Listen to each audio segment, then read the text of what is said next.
Kaya nga, sinasabi ko, pag nagdi-detox kayo, mas maganda sama nyo na, fasting na. Itodo nyo na. O kailangan nyo mag-sweat. O kailangan nyo itigil lahat muna ng pagkain within 24 hours.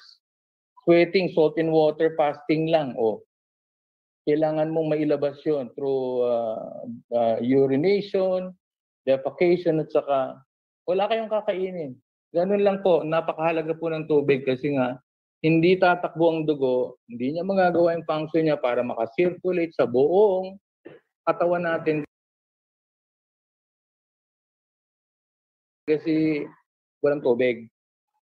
Okay? So 90% kasi ng blood plasma is water. Kaya gano'n, napakahalaga ng tubig po. Kaya lang, kapag walang sodium, walang magre-retain. Kaya nga retention is very important eh. Okay?